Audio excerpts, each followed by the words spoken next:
Polly est une personne fatiguée qui passe ses jours seule dans son appartement. Elle s'est complètement scrutée de tout le monde dans sa vie et ne retourne jamais leurs appels. Elle considère retourner à l'école et a commencé à se préparer pour son interview. Une nuit, quand elle est toute seule, la porte s'ouvre. Elle l'ouvre et voit une vieille femme qu'elle ne reconnaît pas. Elle lui offre un verre d'eau et lui demande si elle peut appeler quelqu'un. Mais la femme dit qu'elle n'a pas de téléphone, ni qu'elle ne se souvient de n'importe quel numéro. Elle ensuite demande à Polly si elle s'est mariée et a des enfants, mais elle répond négativement. Elle dit que la maison appartient à sa sœur, qui vit avec sa famille et qui a une fille de 5 ans, une alliée. Elle arrête un moment et dit qu'elle devrait commencer maintenant, laissant Polly en colère. Elle ensuite prend une boîte de son sac. Elle l'ouvre et prend un verre d'heure. Elle annonce ensuite à Polly qu'elle va mourir. Polly, désemparée, entend la femme lui révéler qu'elle connaissait quelqu'un qui habitait cette maison. Polly, de plus en plus désespérée, entend la femme lui dire qu'elle doit agir pour échapper à la mort. À bout de nerfs, elle commence à faire ses valises. La vieille femme la menace de ne rien dire à personne.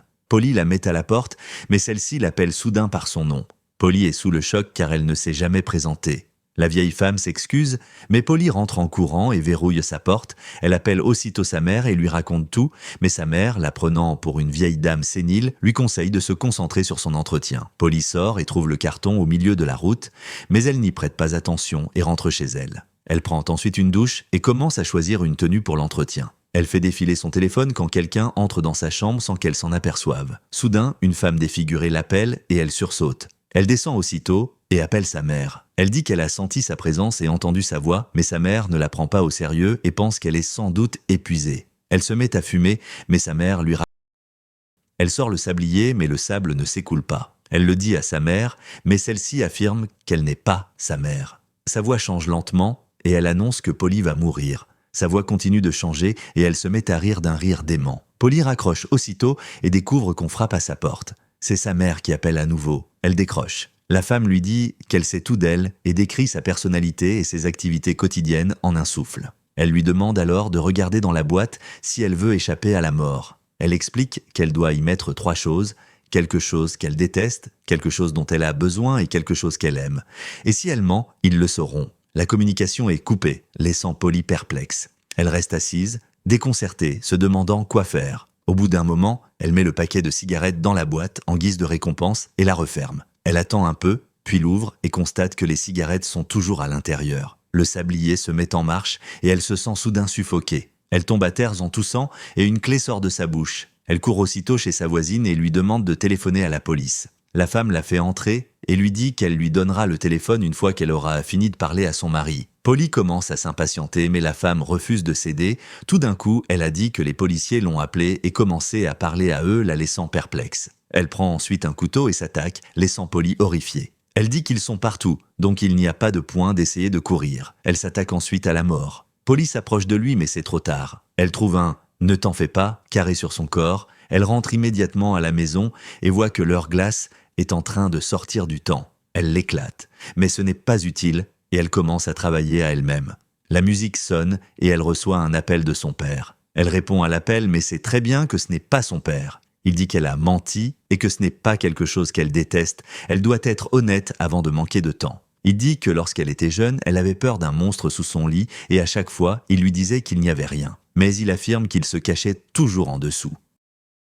Il dit qu'elle sait très bien ce qu'elle déteste vraiment et qu'elle le cache depuis le jour de sa mort. Elle monte bientôt à l'étage et utilise la clé pour ouvrir un casier. Elle commence à parcourir de vieilles photos de son père. Quelqu'un s'approche derrière sans l'avoir remarqué et la porte s'ouvre. Elle trouve des photos de lui quand il est devenu malade portant une croix. Elle retire alors la croix et les lumières se mettent à clignoter. Elle essaie de sortir mais se retrouve enfermée dans le placard. Soudain, une main l'attrape mais disparaît dès qu'elle se retourne. Elle commence à regarder dans la chambre, mais son père tombe sur elle et essaie de la plonger à l'intérieur. Elle dit qu'elle a le plus haine de la croix car ils lui ont prié tous les jours mais son père est encore mort. Elle la met ensuite dans la boîte et la ferme. Après un moment, elle l'ouvre encore et la croix est ouverte. Soudain, son propre voix commence à s'échoquer en l'abusant. Elle trouve sa réflexion agissant sur elle-même. La réflexion commence à toucher le verre et à le détruire. Elle commence à avoir des visions horribles d'elle-même. Soudain, elle reçoit un appel de sa sœur. Paniquée, elle lui dit que Polly l'a appelée et lui a dit que quelque chose allait arriver à Ali. Polly est déconcertée, mais sa sœur lui dit alors que Polly vient de se garer devant chez elle. Polly tente de la convaincre que ce n'est pas elle, mais la communication est coupée. Elle essaie de s'enfuir, mais la porte se verrouille toute seule. Toutes les fenêtres de la maison sont également fermées et elle est impuissante. Elle supplie la boîte de lui dire ce dont elle a besoin. Soudain, une cassette se lance toute seule. La vidéo mentionne clairement qu'elle doit se couper un doigt. Elle est horrifiée, mais elle sait qu'il n'y a pas de solution si elle veut sauver sa famille. Elle s'est coupé un pied et l'a mis à l'intérieur de la boîte. Elle s'accroche immédiatement pour y mettre du vêtement. Sa mère défigurée apparaît là-bas encore et éclate sa vie. Elle ouvre la boîte à nouveau mais trouve que l'offre n'a pas été acceptée. Elle est éclatée, mais il lui envoie un message qui dit qu'elle était en erreur. Elle va à sa réflexion et demande ce qu'ils veulent. La réflexion dit qu'ils veulent tout son doigt. Elle n'a pas le pouvoir de le faire, mais elle sait très bien que c'est la seule façon de sauver la vie des alliés. Elle gagne toute sa force et coupe son doigt. Elle le met dans la boîte et ferme sa douleur. Elle ouvre la boîte et est satisfaite de trouver que le doigt a été accepté. Très bientôt, la porte s'ouvre aussi. Elle s'approche immédiatement de ses sœurs. Elle s'éloigne dans la maison, mais ne trouve personne là-bas, avec seulement de la musique. Elle va dans leur chambre, mais ils ne répondent pas à elle et semblent avoir perdu toute conscience. Elle s'éloigne immédiatement de la chambre d'Ali, mais elle est dans la même condition. Polly s'éloigne en pleurs en voyant son corps sans vie. Elle s'éloigne de la chambre, mais est confrontée à la boîte à nouveau. Tous les téléphones commencent à s'éloigner autour de la maison. Elle a choisi un, et c'est Ali. Ali a dit qu'elle a tué tout le monde parce que Polly n'a pas fini toutes les tâches. Elle lui demande alors ce que Polly aime le plus, et la réponse est Ali. Elle monte lentement dans sa chambre avec un couteau. La voix continue de la pousser à couper un membre, mais à la place, elle coupe quelques cheveux. Elle le met ensuite dans la boîte et la ferme, et une fois qu'elle l'ouvre à nouveau, elle découvre qu'il n'y en a plus. Soudain, l'aînée descend, laissant Polly choquée. Elle court immédiatement à l'étage pour voir Ali. Elle pousse un soupir de soulagement lorsqu'elle la retrouve en sécurité. Mais bientôt, Ali commence à changer. Elle commence à hanter Polly et finit par l'attaquer. Elle se réveille de son cauchemar et se retrouve dans sa maison. Elle dit qu'ils l'ont trahi même après, qu'elle leur ait tout donné. Elle les supplie de lui dire ce dont ils ont besoin mais n'obtient aucune réponse. Elle commence à pousser son sang dans la boîte, mais soudain, une main l'attache et commence à la pousser à l'intérieur. Elle réussit à se libérer. Et juste après, quelque chose vient de son esprit. Elle se souvient que l'ancienne femme l'avait donné à elle car c'est ce qu'elle a besoin. Et maintenant, Polly a besoin de faire la même chose. Elle va autour du quartier, au milieu de la nuit, coupant sur toutes les portes.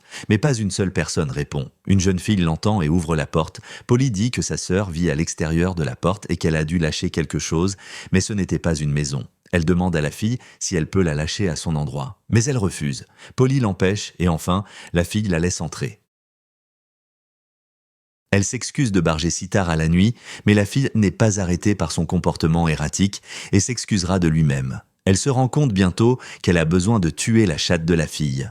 Elle prend ensuite la boîte et démarre l'heure glace. La fille revient et offre du thé. Polly dit que son nom est Tara. Elle est effrayée parce qu'elle n'a jamais dit son nom. Polly s'excuse de ce qu'elle a fait et Tara lui demande de partir. Elle se débrouille et dit qu'elle a été comme ça depuis sa enfance et que peu importe ce qu'elle fait, ça ne s'arrête pas. Tara lui demande ce qu'elle veut et elle dit qu'elle veut que ce malheur s'arrête. Elle dit que la boîte appartient à elle maintenant. Tara a eu assez et lui demande de partir. Elle s'éloigne et lui dit qu'elle va mourir. Elle rentre à la maison et se situe devant le feu, exhaustée. Tout d'un coup, l'ancienne femme vient là-bas complètement défigurée. Elle dit qu'elle veut qu'elle tue Polly ou qu'elle ne les laisse pas. Elle l'attaque et il s'éloigne. Elle réussit à l'éloigner mais bientôt, Polly l'attaque. Elle essaie de l'attaquer encore une fois, mais cette fois, Polly la finit complètement. Polly demande à l'ancienne femme morte pourquoi elle l'a choisie. Elle dit que, comme elle, quelqu'un l'a coupée sur sa porte aussi et l'a laissée. La boîte choisit son propriétaire et elle se nourrit de peur. Avant de mourir, elle lui demande de ne pas être effrayée, car c'est la seule choisie sur laquelle il prie. Elle entend leurs cris résonner dans la maison. Mais c'est trop tard et le sable s'est éclaté et elle a finalement été arrêtée. Le lendemain matin, Ali s'éloigne de son sommeil, comme si elle était bien. Lainey va en haut et trouve une maison en chambre. Polly s'éloigne de son sommeil et trouve elle-même vivante. Elle vérifie sa douleur et voit qu'elle s'éloigne. Elle sort de la maison et trouve son voisin vivant. Elle s'éloigne immédiatement vers la maison de sa sœur et était rassurée de voir Ali faire bien. Elle lui dit qu'elle reviendra bientôt. Elle passe ensuite vers la maison de Tara et le bloque sur la porte. Elle répond et Polly lui demande de lui donner la boîte de retour. Tara est effrayée et dit qu'elle est confuse. Polly dit qu'elle ne peut pas jouer au jeu, mais Tara dit qu'elle ne la connaît pas et qu'ils sont retournés en ville ce matin après leurs vacances. Polly est sans voix et commence à retourner chez Lainey. Elle les voit jouer à l'extérieur de la maison, elle prend une cigarette et commence à fumer. Tout d'un coup, son téléphone sonne et elle le prend. La réalisation arrive qu'elle n'est pas encore hors de son cauchemar. Tara la regarde de distance. La vérité est qu'elle mentait, car elle est encore en train de jouer. Elle a aussi tué ses parents et offert des sacrifices à eux. Donc, c'était le récapitulatif pour le film Vicious de 2025. Pour plus de récapitulatifs comme celui-ci, restez abonné à la chaîne. Cliquez sur le bouton de like si vous avez apprécié la vidéo. N'oubliez pas de vous abonner à la chaîne pour être notifié de nos prochaines vidéos.